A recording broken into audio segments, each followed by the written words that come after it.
Hello there, my name is Johannes Malte Schwaab. I am a landscape architect and I work here at NIRAS. I love working with landscape architecture and I love also sharing this passion with my colleagues that we can work together on promoting our particular work field in such a huge workspace.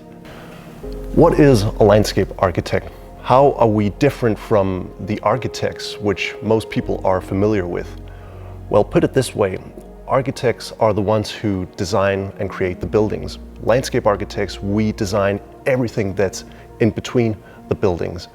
As landscape architects, we shape the outdoor environment, the physical outdoor environment, emphasizing biological, recreational, utility, and aesthetic values to ensure true sustainability. And what we define as the outdoor areas spans from gardens, streets, squares, parks, graveyards, anything, any space that you can imagine in between the buildings is a potential workspace for us. And it's on these grounds where we push forward our green agenda to make more room for nature. Yeah, what does nature mean?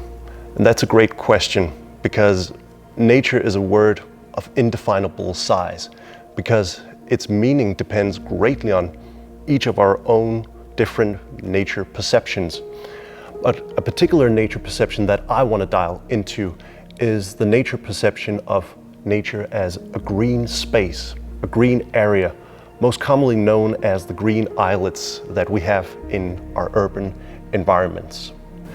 The perception of nature as a green space or a green area is a very modern and climate relevant perception to possess, because this particular perception is making amends to hundreds and hundreds of years of urban development that has created a large gap between the built and the grown, the artificial world and the natural world.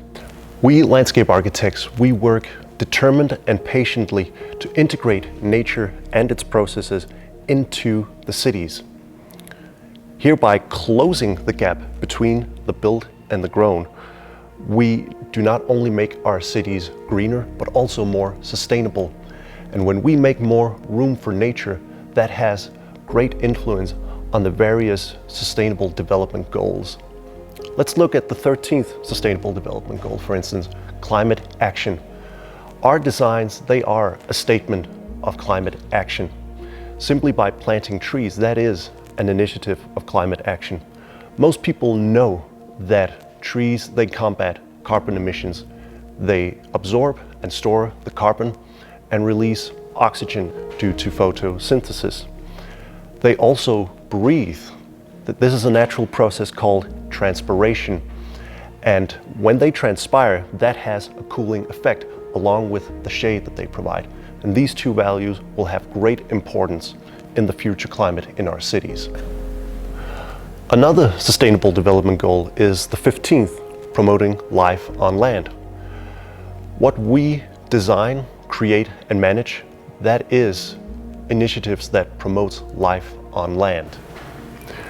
Good terms for biodiversity makes for a much better ecosystem, and that contributes to a palette of necessities that we take totally for granted. We really depend on these ecosystem services such as clean air, clean drinking water, neutralize and stabilization of polluted soils, pollination of wild plants and even vital crops, and even access to a green area for our well-being. Talking about human health and well-being, that is the third Sustainable Development Goal. And I truly believe that what we do as landscape architect has a huge effect on the human psyches. And there are many examples on this, all the way from these health-based designs from therapeutical gardens, all the way to exercising outdoor learning in schools for the children. So at the end of the day, we are not just making landscape designs to ensure biodiversity and sustainability. We're also making something for humanity, making cities for humans.